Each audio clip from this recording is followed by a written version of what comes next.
Another great way to enhance your artwork inside of Illustrator is to utilize pattern fills.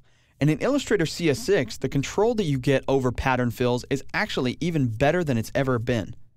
I'm going to show you in this movie how to add a basic pattern fill to an object, and then later on, I'll show you how to edit that fill as well. Once we've got the basics down, we'll then move forward and I'll show you how to create your own patterns from your own artwork in a future movie. Let's get started by creating a brand new document. I'll just hit Control-N or Command-N on my keyboard to create a new document. I'll select a print profile in this case, and I'll make sure I'm in landscape orientation and hit OK. So basically I'm working on an 8.5 by 11 sheet of paper. And I'm going to add just a basic shape out to the artboard. So I'll just grab a rectangle and draw it out. I'll target the stroke first and turn that off, and then I'll target the fill. By default in Illustrator, you have some pattern fills already in the swatches panel, right here, like foliage and pompadour.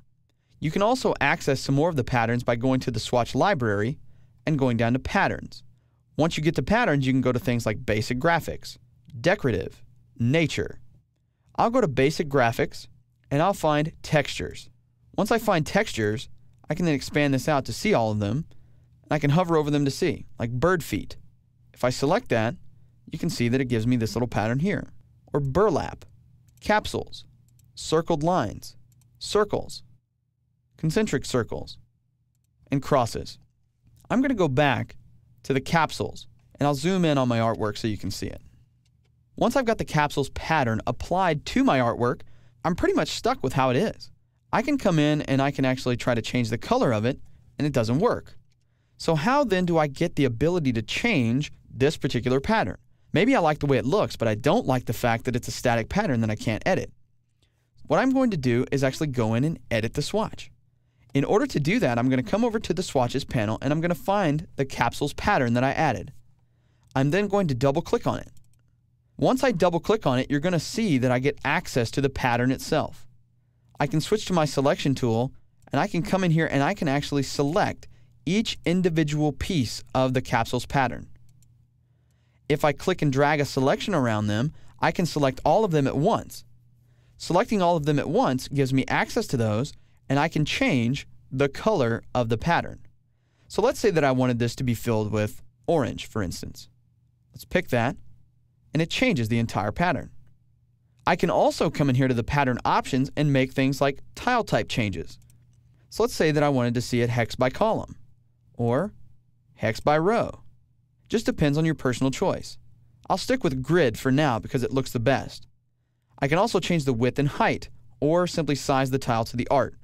When we start to create our own patterns later on, I'll explain these options in more detail. For now, I just wanted to make sure I could change the color of it and get done with it.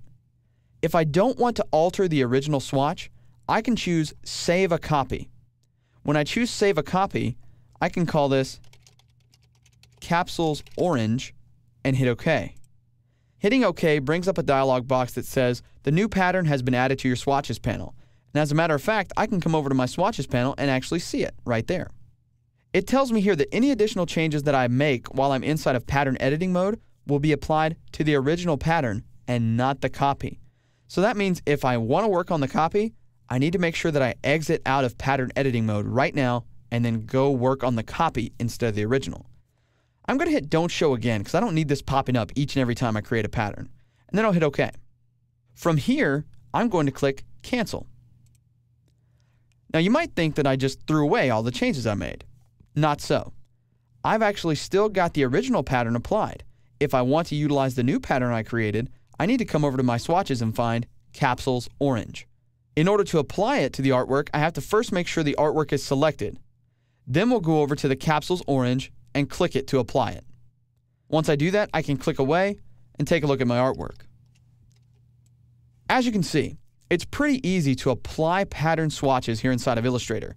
And in version CS6, it's even easier to get control of the patterns and edit them. Take some time and go through all of the different patterns that are available to you in Illustrator, and you'll find more uses than you ever thought you could for them. Then go in and edit those to suit your needs for color, spacing, etc., and you'll be amazed at the stuff you're able to create.